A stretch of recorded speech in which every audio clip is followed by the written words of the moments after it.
analítico. E aí, por exemplo, o uso de um BigQuery.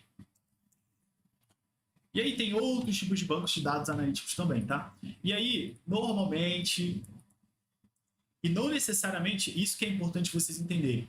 Aqui, ó, isso aqui a gente está falando de uma empresa e de um produto, um software interno. Entretanto, na maioria das vezes, sim, a gente tá, quando fala de sistemas operacionais, a gente está falando de empresas, ou melhor, de sistemas operacionais que trabalham com o usuário final. E aí, por exemplo, quando você vai no marketplace do Mercado Livre, quando você vai no marketplace do do quinto andar, por exemplo, você está usando sistemas operacionais. Internamente, ele tem sistemas analíticos que, com certeza, ele vai ter um machine learning ali para gerar o melhor imóvel para você ou o melhor produto para você e tudo mais. Beleza? Isso é importante. Esse livro aqui é muito delicioso, eu amo esse livro. Beleza, então vamos continuando aqui. Explicado isso, como essas aplicações são interativas, esse padrão de acesso ficou conhecido como Online Transaction Processing, ou OLTP, ou processamento de transação online. Isso aqui é um conceito interessante, tá, gente? Porque esse tipo de conceito, ele vai aparecer, e é importante você conhecer, porque na hora que a gente falar sobre bancos de dados transacional, a gente está falando de bancos de dados como MySQL, Postgres, deixa eu pensar, MariaDB, enfim, uma infinidade de bancos transacionais.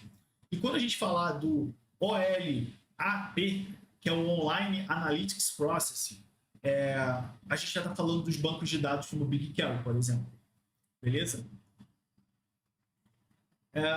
No entanto, os databases, os bancos de dados, também começaram a ser usados cada vez mais para analytics, o que possui padrões de acesso bem diferentes do OLTP.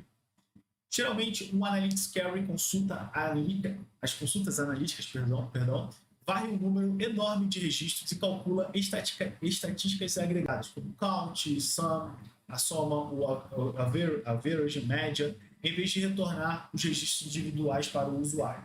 Aqui, basicamente, o que ele está falando é que o processamento dos dados de um analytics, de um banco de dados analítico, ele é projetado para fazer soma, média, e isso, gente, é custoso, porque são cálculos e processamento. Então, se você tem um volume de dados gigantesco e ele não é preparado para isso tem diversos problemas, certo? Então, um SQL, por exemplo, ele pode demorar muito a fazer esse tipo de consulta. Por isso que você tem que otimizar, entender muito de queries SQL e muitas das vezes vai ainda ser lento também, certo? Porque ele não é utilizado para isso. Ele é feito para transações. Em vez de retornar os registros individuais para o usuário. Por exemplo, um analista de negócios de uma rede de supermercados pode querer responder às consultas analíticas como: qual foi a receita total de cada uma de nossas lojas em janeiro? Quantas bananas a mais do qual o habitual foram vendidas durante nossa última promoção?